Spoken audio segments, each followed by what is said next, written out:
There's a moment in every human life when silence becomes heavier than words, when the noise inside us, the kind that hides behind every smile, every attempt to seem fine, starts to echo so loudly that it drowns everything else.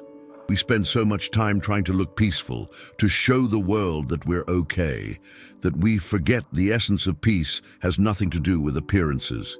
True peace doesn't announce itself. It doesn't need to prove, display, or convince anyone. It's a quiet, unspoken presence that exists not because we say we have it, but because we have finally stopped fighting within ourselves. Sigmund Freud, if he were alive to watch our age of social declarations and self-help slogans, would probably smile a little sadly. He would recognize in all our loud affirmations of peace a disguised form of inner conflict. Because when we feel the need to constantly announce what we are, peaceful, healed, spiritual, it often means that deep down we are still trying to convince ourselves of it. Freud taught us that the unconscious always reveals itself, even when we think we've mastered it. The very effort to say, "I am at peace," can be a symptom of the opposite. We live in an era obsessed with performance, of success, of happiness, of emotional balance. The external show of serenity has become another item on the list of things we need to achieve. But peace is not an achievement. It's a return to something that was always there, beneath the fears, the guilt, the compulsions, the need to please and to control. It's what remains when the inner war loses its reason to exist. When Freud spoke of the human psyche, he described it as a battlefield between the instinctual forces of the id, the moral demands of the superego, and the fragile mediator that is the ego. Most of us live trapped in this triangle of tension, trying to reconcile what we want, what we should, and what we can. True peace is not the elimination of these forces. It's the recognition of their coexistence. It's the moment when the ego no longer fights to suppress the ID or to satisfy the superego, but listens to both, allowing each to have a voice without letting either dominate. This inner listening is quiet work. It has no audience, no applause. And that's why it feels invisible in a world that rewards visibility. But that's also why it's so powerful. When you begin to embody peace rather than announce it, something subtle changes in your energy. You stop needing to prove anything. The people around you feel it, even if they can't explain it. It's not in your words, but in the pauses between them, in the calmness of your gestures, in the way you breathe through conflict instead of reacting to it. Freud believed that every symptom, every compulsion, every form of anxiety was a message from the unconscious. Something in us was trying to be heard. When we repress pain, it doesn't disappear, it transforms. It turns into irritation, fatigue, disconnection. And no matter how many times we say, "I'm at peace," our body knows when it's a lie. That's why embodying peace begins with honesty, with the courage to admit where there is still war inside. Before we go further, I want to invite you to take a breath. Not the shallow kind you take when you're in a hurry, but a deep, patient one. The kind that reminds you your body is still here, still capable of grounding you. And if this story touches something in you, if you've ever felt that silent war between who you appear to be and who you truly are, consider subscribing to this channel. Not as a formality, but as a way to keep walking this path of self-understanding together. Freud once said that being entirely honest with oneself is a good exercise. It sounds simple, but honesty is often the hardest thing to face. Because when we look at ourselves without filters, we see not only the pain we've buried, but also the small betrayals we've committed against our own truth. We see the times we said yes when our soul screamed no, the moments we sought validation instead of authenticity. To embody peace, we must first stop running from these moments. Peace doesn't come from pretending the wounds are healed. It comes from sitting with them until they lose the power to control us. The mind is like a child who has been crying for too long. It doesn't stop when ignored, only when held. And that's what Freud's vision invites us to do, to hold our inner child, our repressed emotions, our shadows, without trying to fix them immediately. Peace arises not from resolution, but from reconciliation. You don't need to declare to the world that you've forgiven someone. Forgiveness that is announced is rarely complete. But when you truly forgive, even yourself, it changes your entire presence. It's visible in your silence, in your posture, in your ability to listen without defense. This kind of forgiveness is not about others. It's about freeing the energy that was trapped in resentment and allowing it to flow back into life. Sometimes the loudest people, the ones constantly preaching peace and positivity, are those most terrified of their own anger. Freud would call this reaction formation, a defense mechanism where the mind adopts the opposite behavior of what it truly feels in order to hide it. The one who must always show love may secretly be suffocating with rage. The one who must always be calm may be drowning in anxiety. And yet beneath that performance, there is a truth waiting to be accepted. To embody peace, you must allow your inner chaos to exist without shame. That's the paradox Freud understood so deeply. We only become whole when we stop trying to be perfect. Peace is not perfection.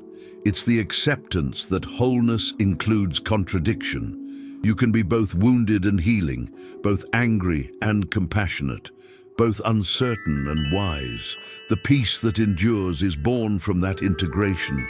There is something profoundly human about the urge to be seen as peaceful. We want others to think we've figured it out, that we've transcended the chaos. But Freud would remind us that the human psyche is never without tension. Even when you believe you've conquered the storm, the unconscious keeps whispering beneath the calm surface. The need to show peace is often the ego's final defense against the fear that it could disappear at any moment. It's as if we cling to the image of peace because we haven't yet trusted its roots inside us. When you begin to embody peace instead of performing it, you no longer fear losing it. Because it's no longer dependent on circumstances or recognition, you carry it like breath, something that belongs only to you. This is where Freud's notion of sublimation becomes a gentle guide. Sublimation is the process of transforming our raw, instinctual drives, anger, desire, aggression, into something creative, meaningful, or life-giving. It's not about repression, but transformation. When peace is embodied, it is often the result of countless acts of sublimation, all the moments when you chose to express your energy in truth rather than suppression. But this doesn't happen overnight. Embodying peace requires emotional maturity, which Freud understood as the ability to tolerate ambiguity. Most people want closure, not peace. They want a final answer, a guarantee that the pain will never return. Peace doesn't promise that. Peace is the ability to stay open even when closure never comes, to breathe in uncertainty without letting it define your worth. Think of how we tend to respond to discomfort. We rush to fix, to explain, to justify. But when you start embodying peace, you begin to respond differently. You don't rush. You don't need to turn every ache into a lesson or every silence into a statement. You simply allow life to unfold without forcing it to make immediate sense. Freud's insight that our unconscious drives much of what we do is liberating if we understand it deeply. It means we don't have to control everything. We can allow ourselves to observe, to feel, to be. At some point, every soul reaches a breaking moment, the place where pretending no longer works. It might come through heartbreak, failure, illness, or loss. It's the moment when the outer layers of control collapse and what's underneath finally speaks. This is where peace is born, not in the absence of conflict, but in the surrender to truth. Freud knew that healing doesn't happen when we force ourselves to forget, but when we dare to remember. when we trace the origins of our restlessness to their earliest roots, the unmet needs of childhood, the suppressed tears, the hidden fears of abandonment or inadequacy. To embody peace, we must reparent ourselves. We must become the nurturing presence that our younger selves needed but didn't have. This isn't a sentimental act, it's a psychological revolution. It means learning to comfort the parts of ourselves that once learned to survive by pretending to be strong. It means whispering to that inner child, "You don't have to be good all the time. You don't have to prove you're worthy of love. You can rest now." And slowly, almost imperceptibly, the body begins to relax. The muscles loosen, the breath deepens. This is not the peace of achievement, but the peace of coming home. It's the peace that arises when the unconscious stops needing to scream for attention because it's finally being heard. Freud might call this the reconciliation of the repressed with the conscious, but in human language, it feels like self-acceptance. I want to pause here and ask you something. When was the last time you felt truly at peace? Not because life was perfect, but because you stopped resisting it.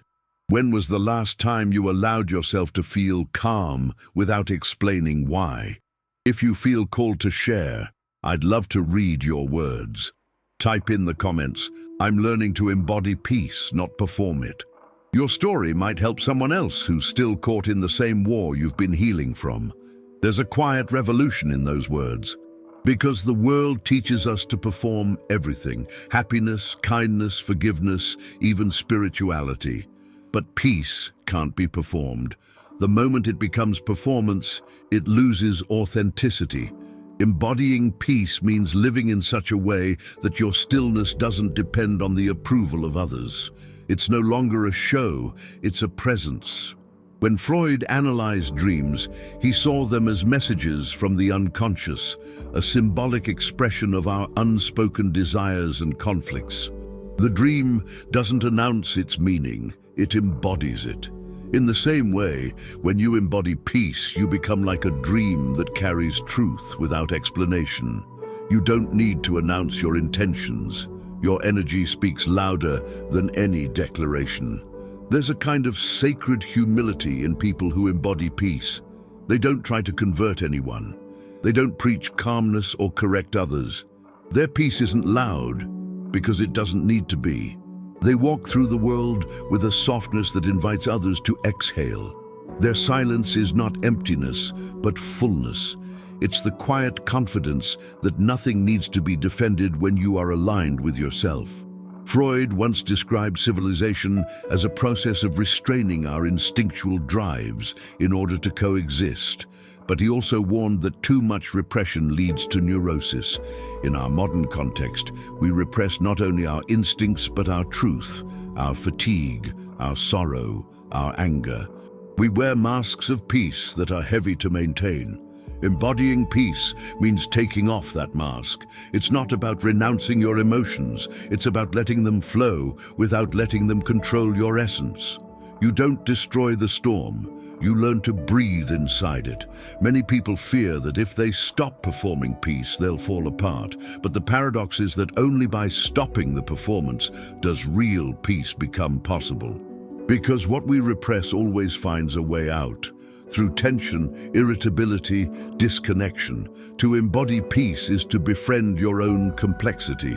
To say, yes, there's anger in me, and tenderness too. Yes, there's fear, but also courage. I don't need to hide any of it. And maybe this is what Freud meant when he said that happiness was never really part of the human plan. We were not designed for constant bliss, but for depth, for meaning. Peace, then, is not the opposite of struggle. It's the wisdom to carry struggle with grace. It's the moment when you stop asking life to be easy and start asking it to be real. At some point in the journey toward peace, you realize that words can only take you so far. The intellect can analyze endlessly, but peace begins where analysis ends. Freud spent his life studying the layers of the mind, and yet, beneath all his theories, there was a deep human truth. Awareness alone is not enough. We can understand everything about our trauma and still not be free from it. What liberates us is not knowledge alone, but integration. The moment when understanding becomes lived experience, when what we know finally reaches the body. To embody peace means that your body has learned what your mind already knew, that you are safe, that you are allowed to rest, that the battle can end now. But we resist that ending, because peace, in its quiet simplicity, can feel unfamiliar. After years of inner conflict, stillness can feel suspicious, almost frightening. Many of us are unconsciously addicted to struggle because it gives us a sense of identity. Who are we without our problems? Who are we without the drama, the constant self-improvement, the emotional noise that fills the silence? Freud might say that the ego clings to pain because it defines its boundaries. Peace asks us to let go of those boundaries, to dissolve into something softer, less certain, but infinitely freer. The embodied peace that Freud's wisdom points to is not naive or passive. It doesn't mean withdrawing from the world or ignoring injustice. It means acting from a place of wholeness rather than reaction. When you embody peace, you can speak truth without aggression, you can set boundaries without guilt, and you can love without losing yourself. Peace doesn't make you weaker, it makes you clear. It aligns you with reality rather than resistance. Think of the moments when you felt most alive, maybe standing by the ocean, watching the vastness of it, realizing how small yet complete you are. Or those quiet nights when the chaos paused for a second and you could hear your own heartbeat steady and human. That's the vibration of embodied peace. It's not dramatic. It doesn't demand attention. It just is. And when you start living from that space, your relationships change. People who used to trigger you no longer have the same power. Arguments lose their sharpness because you're no longer fighting to be understood. You're simply being. Freud believed that much of our suffering comes from internal conflict between desire and prohibition, between the voice that says, "I want," and the one that says, "I must not." To embody peace is to realize that both voices can exist without war. The part of you that longs for freedom and the part that fears it are both trying to protect you. You don't have to silence either one. You only need to listen. And in that listening, you'll discover that the peace you've been searching for was never something to achieve. It was the silence underneath the noise all along. This kind of peace is contagious. You don't need to tell anyone about it. You don't need to make posts or speeches declaring that you've found it. The people around you will feel it in the way you move, the way you listen, the way you no longer rush to fill every silence with words. They'll sense it in your laughter, unforced, unperformed, arising from a place of ease. When you embody peace, you become a mirror for others to remember what stillness feels like. The world we live in doesn't make it easy to embody peace. Everything is designed to provoke reaction, to keep us scrolling, comparing, consuming. Every notification is a little jolt of adrenaline that feeds the restless ego. To embody peace in this world is a quiet rebellion. It's to say no to noise without needing to announce your resistance. It's to choose presence over performance, truth over appearance, silence over noise. Freud's understanding of civilization's discontents feels almost prophetic today. Our external progress means nothing if our internal life remains in chaos. So how do we start? We start small. We start by noticing. The next time you feel anger rise, don't rush to suppress it or justify it. Just notice it. Feel where it lives in your body. Is it heat in your chest? Tension in your jaw? The simple act of noticing is already the beginning of peace, because the moment you notice, you're no longer fully identified with the feeling, you become the observer. Freud called this process making the unconscious conscious. That's the work, not to fix, but to bring light. And when you fail, and you will, don't turn peace into another perfectionist goal. The moment you think you've lost peace, remind yourself that peace was never something to keep. It's something to return to. Like the breath, it goes and comes. You can always return. When you embody peace, you become a witness to your own experience rather than its prisoner. You stop chasing moments and start living in them. Life becomes slower, but not in a dull way, in a deeper one. The smallest things start to matter again. The sound of rain, the warmth of sunlight, the softness in someone's eyes. You begin to realize that this is what your unconscious longed for all along. Not grand victories or eternal happiness, but the permission to be. Freud would have called it the integration of the self, the end of inner censorship, the reconciliation of what we are with what we show. And maybe this is the truest form of peace, when your inner world and your outer expression finally match, when your smile isn't a defense but a reflection, when your silence isn't avoidance but understanding. If you've made it this far, maybe something inside you has already begun to soften. Maybe you're starting to feel what these words are pointing to, the gentle truth that you don't need to tell the world you're healing, or peaceful, or strong. You only need to live it quietly, patiently, day by day, because peace isn't a destination, it's a practice, a way of relating to your own mind with compassion instead of control. So as we reach the end of this reflection, take one last deep breath. Feel your chest expand, your body remind you that you are here, alive, human, enough. And as you exhale, imagine releasing the need to perform peace. Let it go like a costume that no longer fits. What remains is who you truly are. Thank you for spending this moment with me. If this story resonated with you, consider subscribing, not as an act of routine, but as an act of shared humanity. Here, we don't rush to solutions, we explore the soul together. And as you leave, remember, you don't need to announce peace, just embody it. Because the world doesn't need more people talking about peace, it needs more people living it.